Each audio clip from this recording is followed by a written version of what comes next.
Welcome to the Story Within podcast. I'm excited to say that we have award-winning author Christy Barritt with us today. Let me go ahead and bring her on screen. Hi, Christy. How are you today? Good. How are you? Good, good. I'm so glad you were able to make it. Oh, I love seeing your dog. What's her name? This is Buttons. I'm trying to keep her quiet because she's been awfully noisy this morning. So Hi, Buttons. Say hello. Well, she's friends. my rescue dog. Oh, awesome. Yeah. Well, friends, we're really blessed to have Christy Barritt on the show. I know she won't brag on herself, so I'm going to go ahead and tell you a little bit about her before we get started. So, just so you know who we have with us today, Christy is a longtime author. This is her career. She has sold a total of 2.7 million books. She has published 112 books. I can't even wrap my mind around that. I've done 4, and it's like, how on earth does she do it? I don't know. She has won many awards, bestsellers. Just to give you an idea, she was a USA Today bestseller for Afterglow 2019. Her Amazon stats are just off the charts. She's been a 15-time Amazon All-Star Award winner. And that, just so you know, in case you're not aware, is given each month to the most read authors through the Kindle Unlimited venue. She's broken into Amazon's top 50 3 times. She consistently places #1 in Christian suspense, Christian mystery, Christian romantic suspense categories.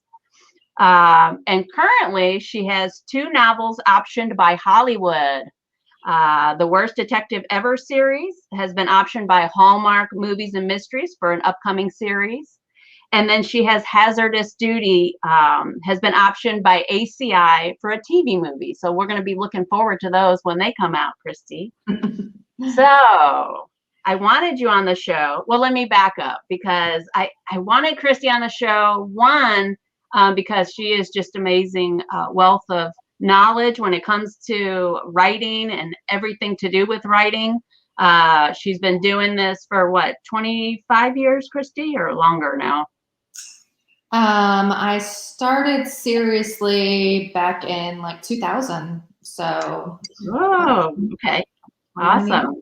It's crazy. That's a long time. That's a long time. So you started when Amazon really wasn't an option. You had to do the traditional publishing.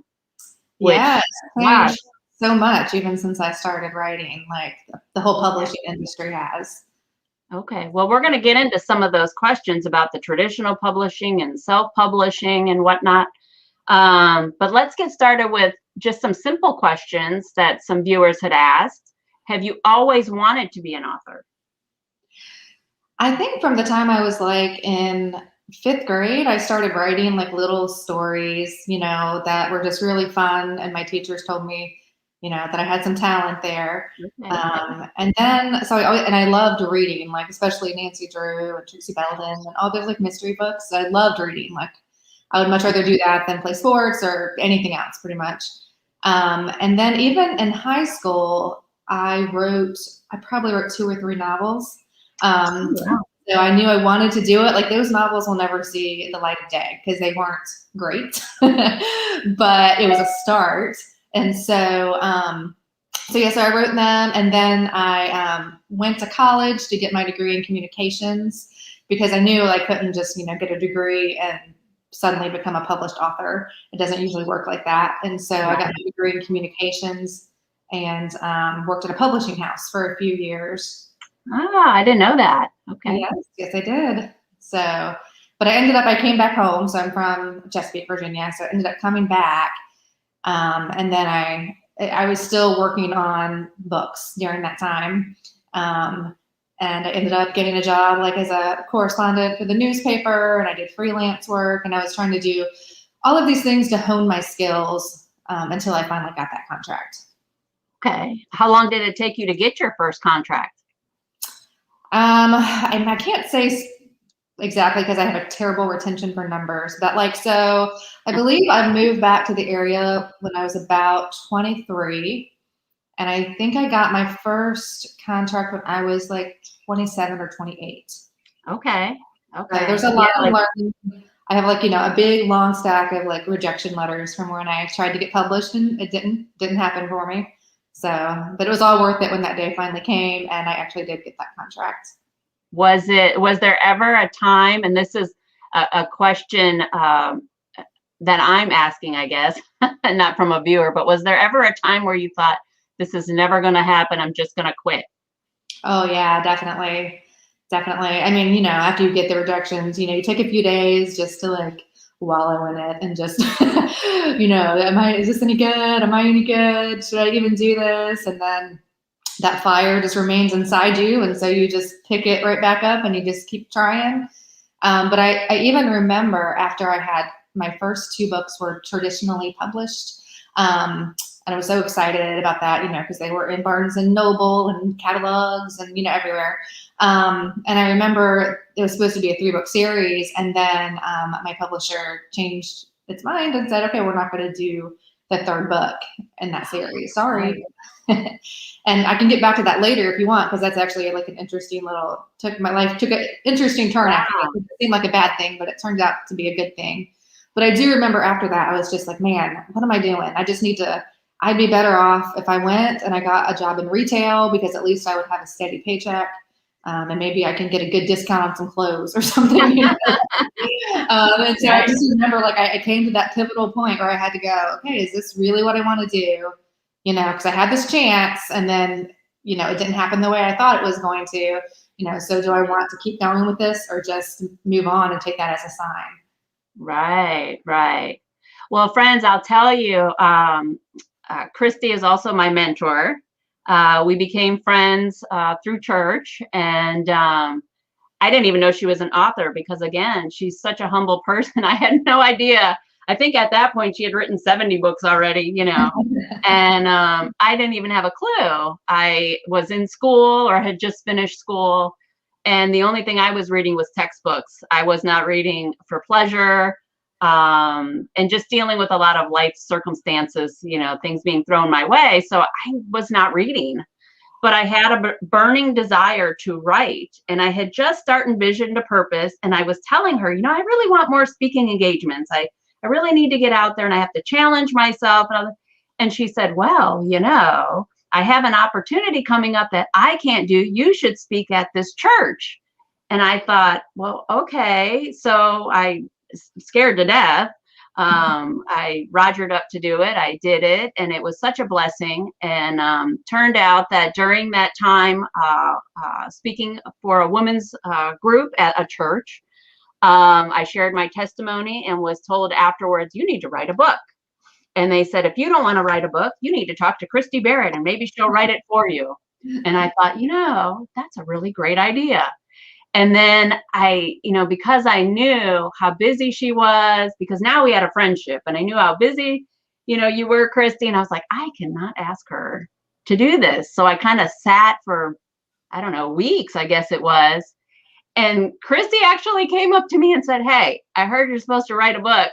And I said, well, I've been meaning to talk to you about that.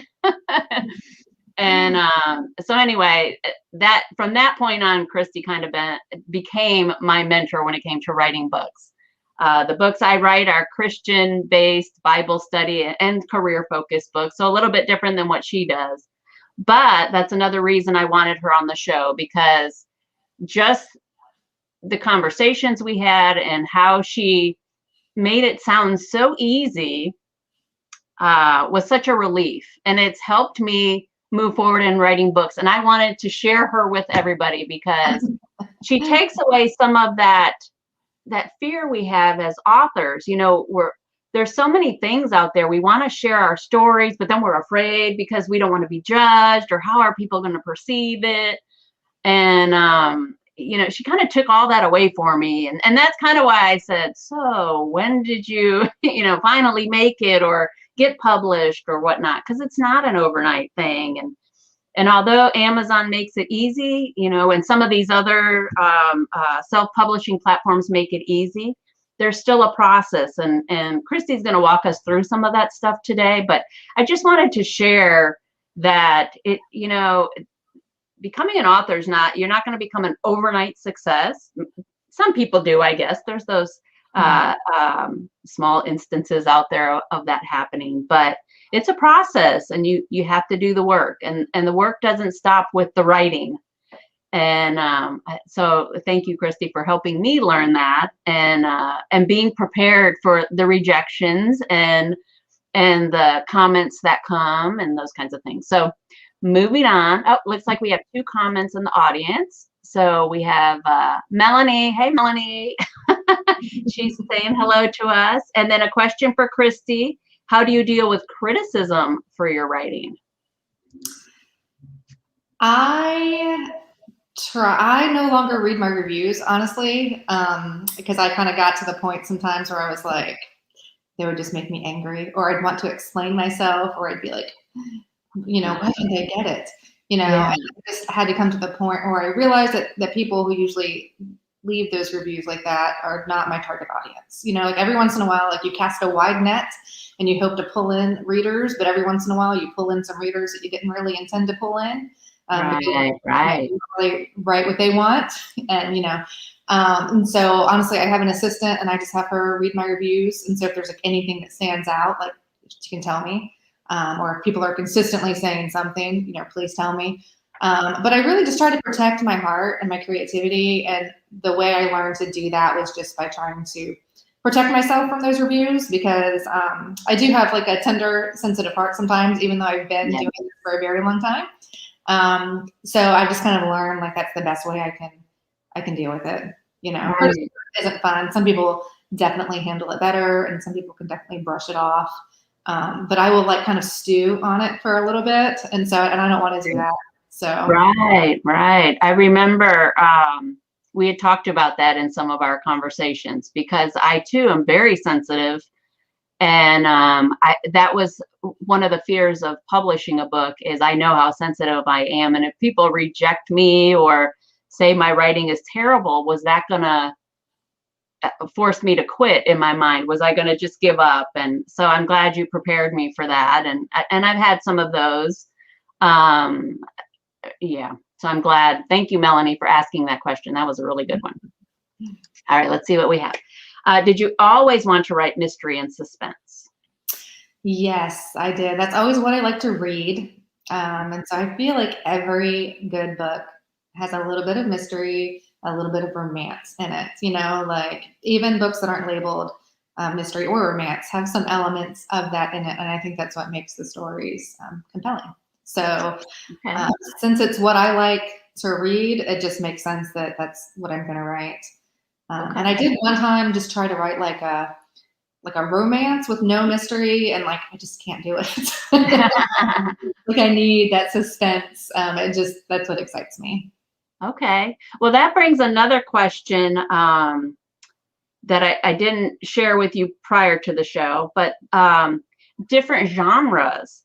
Is the writing different then for different types of books? Like obviously the books that I'm writing are going to be different from what you're writing, because mine are nonfiction. Right. But like for the types of books you write, I remember having a conversation one time where you said you have to tell them immediately up front what happened, and then the story unfolds. Is it similar for other types of genres, or like what? Like how can authors discover how they need to let their story unfold? I guess is maybe what I'm asking. Right. Well, I think you just need to know your audience. You need to know who you're writing for. And so one of the best ways to do that is to read other books in that genre, because you're going to see what's working and what's popular. So like, for example, if you're writing romance, then you need to know what the tropes are, like friends to lovers, or opposites attract. There's all these different tropes out there, and all the romance writers know what those tropes are. And they use one of those in their books usually.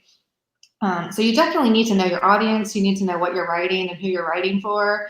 Because like if you think you're writing a romance and then you don't end with a happy ever after, then you've actually just written a love story, not a romance. Like Nicholas Sparks, for example, he writes love stories. He doesn't write romances because there's not always a happy ever after. So if you write a book and you advertise it as a romance, but yet you have one of the characters die at the end, your readers are going to be so ticked off and they're never going to want to read you again. And they're going to tell all their friends that they shouldn't read you either. So you just need to make sure that like what you're writing is clear and you know what you're doing. There are some times when you can do like some kind of like fusion, like so you can kind of do some things that are in a mix of genres, but you have to know what you're doing. And I would recommend that you kind of establish yourself in one genre before you kind of branch off and try to be creative and, you know, design your own little genre. Right. I see a lot of sci-fi people doing that now. Some of the things I don't even know what they're talking about. Well, like my friend is doing like a split time novel. No, it's a time travel. It's a time travel novel. And there were, like, I had no idea because I've never tried to write one, but there were all these rules that you have to follow. Like there are certain things that you cannot do in a time travel novel or readers are going to call you out on it. And so there's all these different rules for different genres, you know, and just by reading in that genre, that really does help you discover, you know, how it works. So reading in the genre. So you're kind of honing your skills, starting with reading, then you're writing. What are there groups you should join? Like, does every genre kind of have some sort of a writing association or way to collaborate? Or yeah, I mean, most of the genres will have some type of group that you can join. When I first moved back to this area, I found a group of writers that met at Regent University, and we would meet every month. And we actually are different genres, but we met anyway because you can learn things from people that aren't even. And so we would meet, and then online I joined a group called American Christian Fiction Writers, and they set people up in different critique groups. And so I joined that, and then we would critique each other's stuff as we were learning. And now a lot of that's also moved online. So if you go online and you look for those different groups, you can find them and kind of, you know, it really helps if you have like your little support group, you know, people who are starting off at the same time that you are, who can help each other through. Like it was funny that we had 4 people in my critique group, and 3 of us got our contracts right at the same time. So it was weird because we just kind of progressed together, you know, and then as you progress, then you can move on and you can start mentoring after that, and then sharing what you learned with other people. But yeah, there's definitely groups out there, and it definitely helps to know there are like-minded people. Yes. Doing what you're doing. Yeah, I completely agree. Again, I'm glad I found you. And because you've shared some of this knowledge, you know, and told me to go find groups and do things so that I can be with people who write what I write. And it's been such a blessing. It's been such a blessing. And as I stated at the beginning, you know, writing is just one part of it. You know, sometimes you don't want to write, so research, or sometimes, you know, once that book is out, now you're like, okay, how do I publish this book? Because now today we have so many options, you know. Sure, you can wait for the traditional publishing route, or you can do it on your own. And again, we'll talk about that, but you know, there's a lot of options available to us. And then even if you go with somebody to publish your book, then there's this whole marketing thing. That was a whole new thing to me. And how do you reach that audience, you know? So I think you're spot on when you say get with like-minded people, because not only do you can bounce ideas off of each other, but you can lift each other up. And so there may come a point where, you know, one of the people in your group are doing better than you are. And sometimes that might be hard because you've both been writing for the same amount of time or whatever, but at least you're still helping each other. It's all about encouraging each other, because it can be tough. At least that's been my experience so far. Right. Yeah, that makes sense. Yeah. All right. How do you determine what to write? So we know you like the mystery and suspense, but how do you know, like, okay, I'm going to write on this particular topic? Sure. It's funny that you asked, because I actually, speaking of groups, I have a group that I meet with once a year. We call ourselves the Coast to Coast Plotting Society. And so we meet every year for a week, and then we help each other kind of brainstorm ideas and flesh out different plots and different things. And so we're meeting again in April.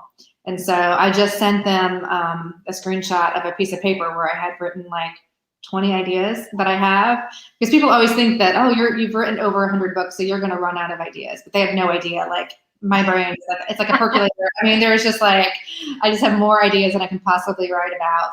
And so I just keep on looking at this list and thinking like, okay, now I'm going to do this series and then I'm going to do this series, but I really need to figure out what's going to happen after this, because I really like all these ideas. And so I guess in the end, I just pick the one that excites me the most. Which story, I have like, as a fiction writer, sometimes you feel like you have these characters in your head who are just like screaming at you, like, tell my story, tell my story. And so, and if you're not a fiction writer, that might sound really weird, but anyway. A little bit. Sounds a little weird. No. So like which one is screaming the loudest and which one makes me the most excited to tell that story. And that's usually the one I try to pick. And there are other times when I have to make like a business decision. Like I have a tendency to write in series. And I feel like after I write like book 3 of a series, I feel the need to switch it up sometimes. Like I really wish I could just switch it up and write something a little differently, or a little different to give myself a mental break. But in that case, like I know I have this unspoken promise to my readers that I'm going to release these books sequentially. So every month I'm going to release one new book in the series until it's completed. And so for that reason, I will finish out and do what, the unspoken promise is to them. But it's just a matter of following, sometimes your gut instinct as to where to go next. Gotcha. I imagine once you come up with a story, you do a little bit of research as well to see what's out there, maybe? As far as like other books, or as far as like has somebody already written on that topic? Well, I think every topic's been written about at this point. Like I forget what the statistics are for how many books are added to Amazon every day, but it's a ton. It's a lot. Yeah. So I was talking to my son's class this morning and they asked a similar question, and I was just like, well, what the old saying is that there are no new ideas, just new ways to tell old ideas, or it was something like that. I may not have gotten that exactly right, but I had some friends who they all took the same idea, the basic premise, and they all wrote 20 different stories based on that premise, and all the stories were totally different, and then they put them together like in an anthology. So, all the ideas are they're out there, and you can always take like the same story. There's like only like, I forget what it is, like 6 or 7 basic like story types or something. So everything that you write is kind of a play off one of those. Okay. So Melanie has another question for you, Christy. Okay. It says, how often does real life inspire your storylines or characters? I am always taking mental notes of things. Actually, Melanie gives me lots of mental notes when I talk to her. Yes, she does. She's so funny. I love talking to her, so I'm always taking mental notes. I should use that for a character one day. I get inspiration everywhere, and back before COVID, when like everything was shut down as much as it is right now, like one of my favorite things to do is just like to go to restaurants and just listen to people and watch people, and just, I think being curious is a great trait to have as a writer, because you're just always kind of asking yourself, what if this happened? Or, why is this person doing that? What made that person who they are today? What did they go through to get to that point? So, did that answer the question? Melanie, did that answer the question for you? I think it did. What I heard was, be careful, people, when you have an author friend, they might use you for a story. No, I'm just kidding. Definitely don't make me mad, because you might end up doing one of my books. I did a podcast once, or I didn't do a podcast. I was on a podcast. No, I was in the audience of a podcast. Let me get this straight. And I think it was Karen Kingsbury, another Christian writer, had said the same thing. Basically, she's inspired by a lot of, what's going on in life. And she said she was walking with a friend in the neighborhood, and the friend was sharing something about her life or something with the family. And then she stopped and she says, oh my gosh, you're a writer. Are you going to write about this? And she said, well, I might. So stories come from everywhere, I think. Yeah, and I would very rarely take like all the qualities in one person and actually like put them in a character. But just like picking and choosing just a little quality that you might see or something you might hear. Yes, yes. All right, so let's jump into, we've touched a little bit about traditional publishing and self-publishing, so let's just jump in. Okay. So what are the pros and cons of traditional publishing? Okay. I mean, so just to start, I have 25 books that have been published traditionally. I'm under contract to write another one that's due right now in June. So I've done both the traditional and the self-publishing. And so, yeah, there are definitely pros and cons to both of those. So with traditional publishing, you really need to, there are gatekeepers to that. And so if you want to get a traditional deal, then you need to find a literary agent first. And sometimes they can be harder to get than the traditional book deal, actually. So, and you can find, listed them online, or you can, look in book dedications of your favorite authors, and sometimes they'll list like who their agent is, but always you want to vet whoever you end up signing with. But so basically you send a proposal to them, which is going to be usually like 3 sample chapters and a synopsis, as well as like an author bio and different things like that. And you'll send those out to your the different agents, and then you just you keep your fingers crossed that one of them is going to say, yes, I would like to sign with you. And if that happens and you sign with them, then afterwards they're going to shop your book around to different publishers. And they work kind of like a real estate agent would work, in the sense that you don't pay your literary agent anything up front. So the only way they get paid is if they sell your work, and then they'll get like a percentage of what you make. So that's how that works. So if you ever encounter like a literary agent who's like wants to charge you things up front, like you need to run away from them, because there are people out there that try to do it, but that's not the way it should work. So yeah, and so then so after you sign and hopefully you get the deal with your traditional publisher, the differences would be like, for a traditional publisher, like you have no say-so in your cover, you have no say-so in the marketing. You have, they have the final say really on your editing too. Like the first couple book contracts that I got, like I had some heavy revisions and edits on those novels. And that's a little hard to stomach after you like pour your heart and soul into it and you think, okay, I'm on my way because I have this deal. So I've arrived, but it's really just the start of the process, because you're still going to have to be able to take some of that criticism. In fact, maybe I should have mentioned earlier that sometimes critique groups and rejections are great practice for when you are published and you do get those bad reviews, that can kind of help you build up some of that stamina for that. But yeah, so you're not going to have as much control, but they're going to they're going to pay you what's called an advance. And so they're saying like, they think that your book is going to make them $20,000. So they're going to give you $20,000 in advance of this book. And you don't usually get that all at once. You usually get like a third of it when you sign, and a third of it when you turn in your book, and the last third once the book comes out, generally. And then they take over all the marketing and everything for you, which can be good. I mean, because marketing isn't always fun for all of us. So that can be a really good thing. But the other thing about traditional publishing is like you're going to get like a fraction of what the book cost. So, for example, some of my books that you can find at Walmart sometimes, Walmart actually, from what I understand, like the contracts are really, really hard to read and understand because there's lots of legalese in it. But people say like Walmart actually makes more off of the sale of your book than you do, because you end up getting like 5% of the cover price or something is what it works out to be. And like, don't quote me on that. But it's something like that. Like I said, it's really hard sometimes to read through all the different language in the contracts to figure out exactly what you're getting. But you're definitely going to get like a smaller percentage of the money on those books, but you might sell more copies. Okay. So you have to weigh those options. Gotcha. All right. So then let's jump into self-publishing. What are the pros and cons of self-publishing then? Okay. So self-publishing, you are in control of what you're doing. So you are designing your cover, or hopefully hiring somebody to design your cover for you. You're in charge of, you can tell your story the way you want to tell your story without anybody coming behind you and saying you have to change it. You're in charge of finding editors and proofreaders. You're in charge of publishing, and you are in charge of marketing. Now, if you go with a company like Amazon, if you publish there, depending on the price point that you set your book, you could make up to 70% of the cover price.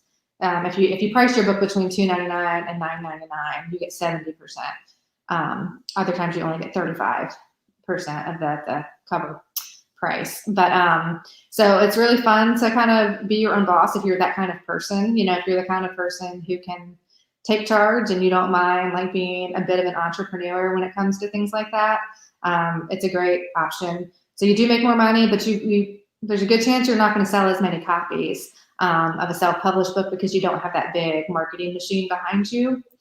So you kind of have to be a self-starter. You have to be able to keep yourself on deadline, and you just need to know what you're doing. Like, I don't generally recommend that people just write a book and just rush to publish the first thing they've ever written if they don't have any experience, because we are not objective to our own work, you know, and I became the writer that I am because of the critiques that I got and the feedback that I got and through the edits that I went through in traditional publishing. That really helped me to refine my skills.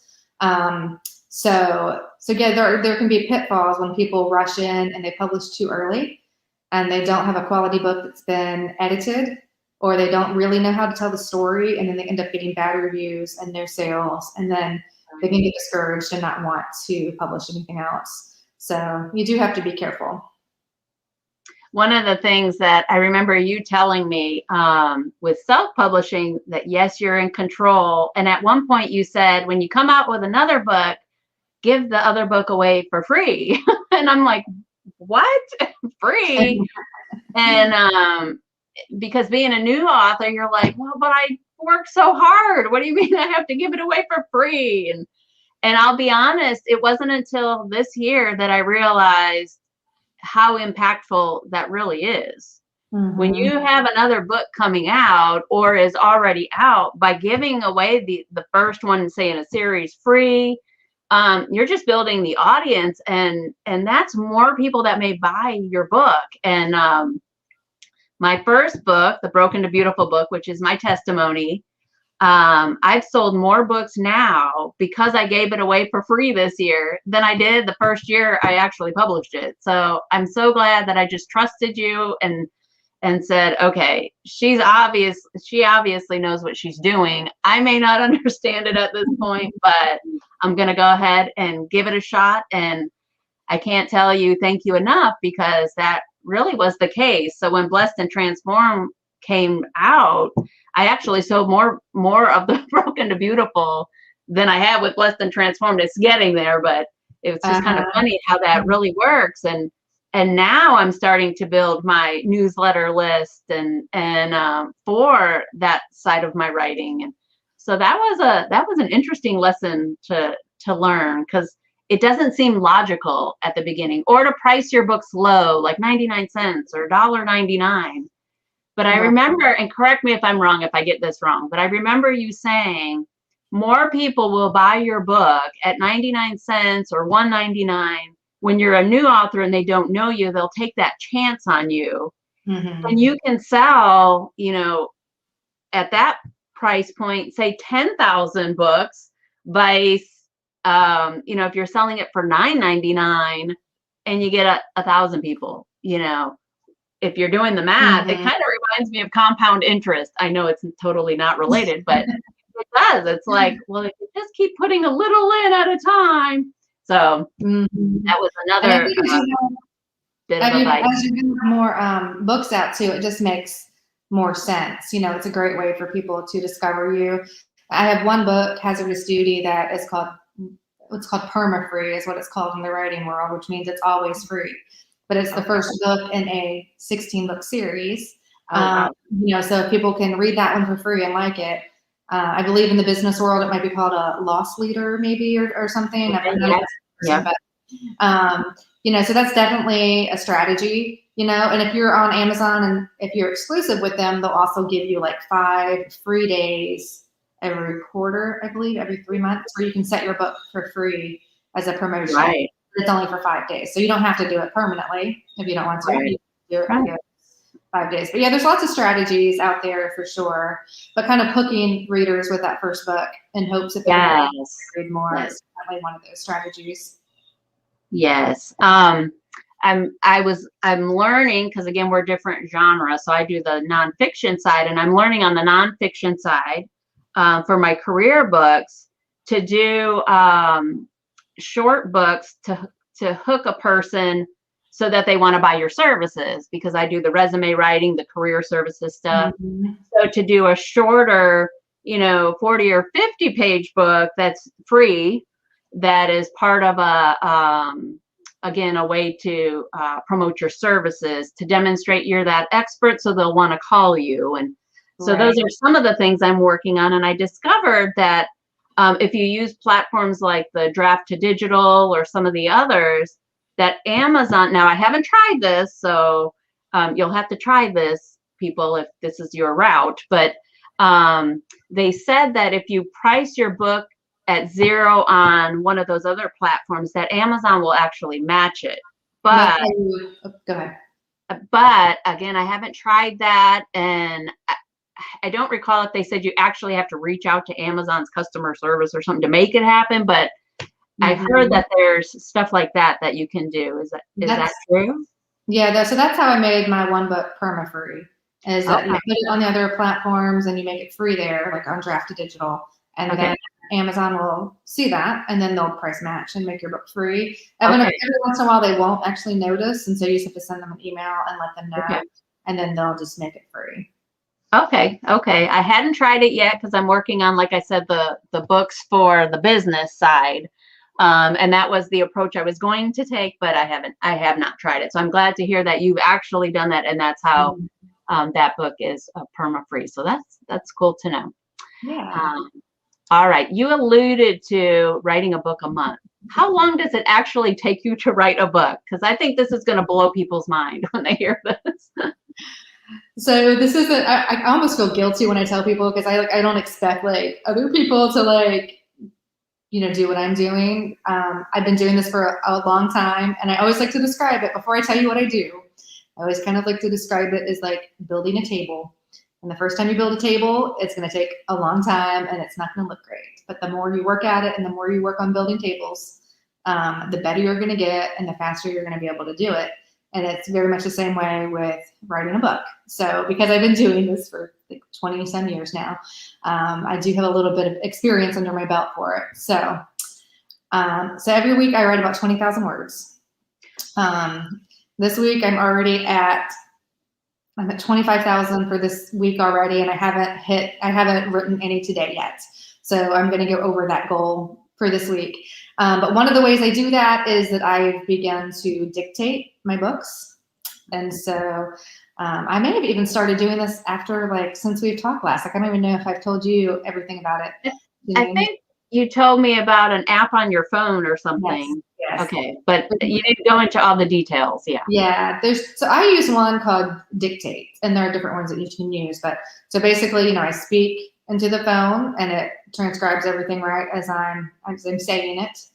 And you do have to say she walked away, period, but then, comma. So you do have to say all of those. And the more you do it, the more natural it feels.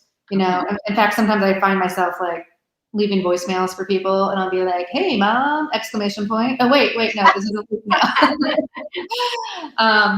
So I just sit down and I have my basic, I will write down in my notebook what I'm going to write that day, pretty much where I want that story to go. And then I'll sit down with my phone and I'll just start dictating all the different scenes, and I send them to my computer. And then I have an assistant that I will then send those that Word document to, because I don't include the quote marks, and then there are words that you say but that don't get translated as well. Instead of saying I know with a K-N-O-W, it'll be I know N-O. And so I send it to an assistant who cleans it all up for me, and that really is a huge help to me, because it's just a big time consuming thing to have to do it. And I try to write, I try to write my first draft within a week or two. And so but they're kind of skeletal. So for example, if I'm writing a 50,000 word book, my first draft will be 35,000 words. Because then when I go in to revise it, that's when I'm really adding a lot of the sensory items or the description, where I'm filling in some of those details and trying to paint more pictures. Whereas when I'm dictating, it's more just like getting the story out. So getting the plot out and making sure it's all in place.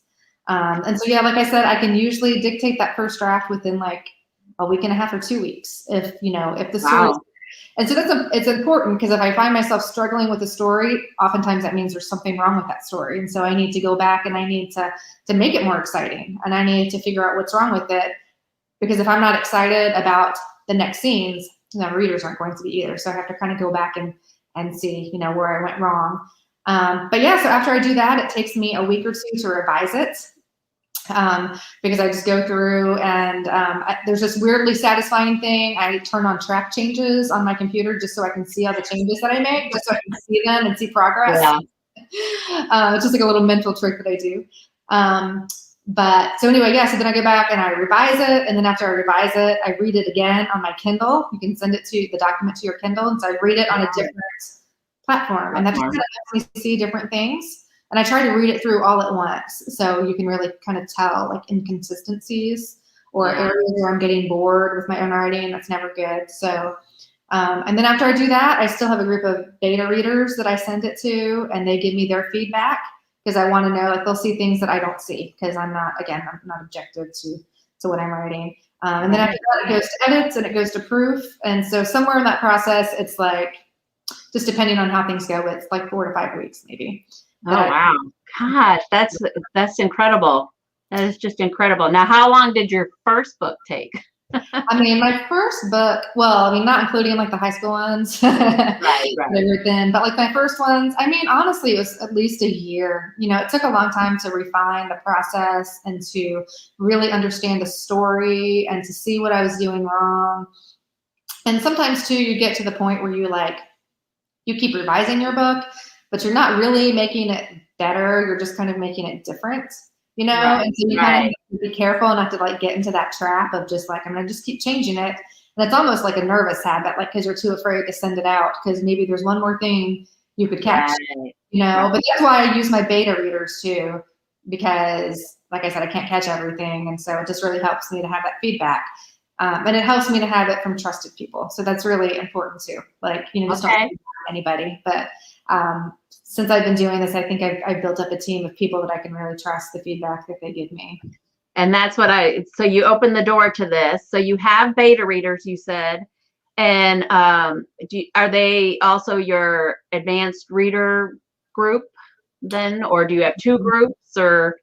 Yeah, I've considered splitting them, but several years ago, I started what's called Christy Barritt's book brigade. And so they're like some of my, most dedicated readers. I only open it up for new people every few years, really. So I have like 100 people or so in it. 100? Wow. And so, so when I have a book, I'll go to my betas, because I found them within that group. And they'll be my beta readers, but then there are also, there are people in that group that don't do any beta reading, who are just there to help me.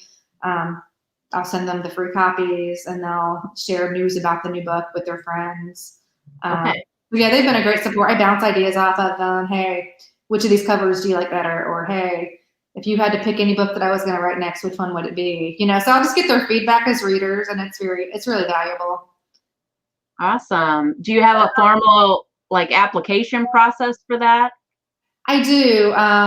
My assistant has an application that she uses that we'll send out, and then we'll go through, and it has to be someone who's read, like, a lot of times people will apply, but they've read maybe one of my books but never reviewed it. So I'm looking for those really core readers who really enjoy my books and don't mind leaving reviews and talking about them. Gotcha. Awesome. All right. Okay, so what advice would you give new authors? Oh, there's so much I could say. Where do you even start with it? I would say, it's a lifelong learning process. I still am learning, all the time. I learn from reading new books, from talking to people, from reading books on writing still. Sometimes I'll read a new book that comes out, or I reread. Like Self-Editing for Fiction Writers is a great book, and James Scott Bell is great writing books. So, I'm always learning, and I think that's really important no matter what phase of your career that you're in, is just to keep learning and keeping an open mind about how your work can be better. But I think I guess the one thing is, like, a lot of people tell me that they want to be writers. As soon as they hear what I do, oh, well, I have this book that I've always wanted to do. And so few people actually follow up and do anything with it, And so I just think that's the key. Like, if that's really what you want to do, and if you really have like that, like, fire in your belly, basically, like, to get a book out there, it's really what you want to do, then do it, Right, we have different phases in our life, and maybe you can't do it in the phase you're in then, and that's okay. I'm not gonna no guilt involved here. But if there's something that you want to do, then do your best to make it happen. Because, like, everybody says they have a book in them, but so few people actually take the time to learn the skills that they need and to actually get the words on paper. I think that's the part, is trying to get those words actually on paper. Yeah, every time you say 50,000 or 80,000 words, I'm like, oh my gosh, my book was not at that point. But again, it goes back to, what are you writing? The types of books I write don't have to be 80,000 words, but a novel needs to be, have more words to it, So yeah. No, I think that's one of the reasons, after that speaking engagement, I didn't immediately go to you, because when I first met you, I had mentioned that, I want to write a book. And then you had made a comment later in a conversation about, there's a lot of people that say they want to write books and then they don't do anything. And I thought, oh my gosh, I did that. I said I want to write a book. So I don't know if it was a little bit of embarrassment or my own issues, not asking for help, what that prevented me from initially reaching out. So thank God he put you in my life, and that you actually came to me and then made this happen. So well, as soon as I heard your story, I was like, oh, she has to write a book. She needs to write her life story for sure. And then after you spoke at that church, I had all these people, because it's my mom's church, so I still know people there, who come up to me, oh, your friend Janine, she's got to write a book. She has such a great story, great testimony. So I'm thrilled that you did. Like, when I meet somebody that wants to write a book and then they actually do, that's like so awesome, because it so like rarely happens. And so, like, I'm thrilled that you are where you are, for sure. Well, thank you so much. Well, that's all the questions I have. We didn't get any more comments. I'll let you know, this will be posted on YouTube and the Facebook channels. So if any other comments come up watching the replays, I'll make sure you're aware. Okay. I know you're always interested in your fans and what people have to say, so I'll definitely share that with you. And before we leave, I did want to bring up your website so people know where to find your books. Now, this is the first time I'm actually sharing a screen, so let me see if I actually do this right. So okay. Do share. It's a share screen. I'm going to go here, and I'm going to grab your book or your website. Can you still hear me, everybody? Hopefully you can still hear me. This is Christy's website, ChristyBarritt.com. You can see her long list of books here. There's the series. As fast as she writes, I don't even know if all the books are on here. But I just wanted to make sure everybody knew where they could find you, Christy. And again, there's her site. Let me take some. There we go. I think I did that right. Were you able to see it okay? I saw it. Oh, good. It's the first time I did it, so yay. I love this technology. Robin Wolf gave a heart emoji for us. All right, Christy. Well, that's all I have today. Thank you so much for being a guest on the show. Thank you a million times over for being my mentor and always helping me, and just sharing your words of wisdom with the audience. I know they're going to love everything that you shared, and maybe in the future we can have a follow-on for those advanced authors. Ooh, yeah. Where you can share even more details. Thank you for having me. It was fun. Thank you so much. I'll see you later. Bye. All right, bye-bye. Well, friends, that was Christy Barritt. We were blessed to have her. She, again, is such a wonderful person with such a wealth of knowledge. Next week, we're going to have Kathleen Sweeney from BookBrush. BookBrush is an application for the do-it-yourself author who wants to create their own book covers for both ebooks and print books. You can also do social media, graphics, and those kinds of things. It's a wonderful tool. They provide a lot of the graphic work for you, so it's as easy as changing out a picture or changing out wording. So check that out. That'll be next week, same time, 11 a.m. Eastern Standard Time. Let me see here. And I think that's it. So thank you again, friends. If you missed part of the show, just go ahead and watch the replay. You don't want to miss all the great information that Christy has shared. All right, friends, have a wonderful rest of your day. See you next week.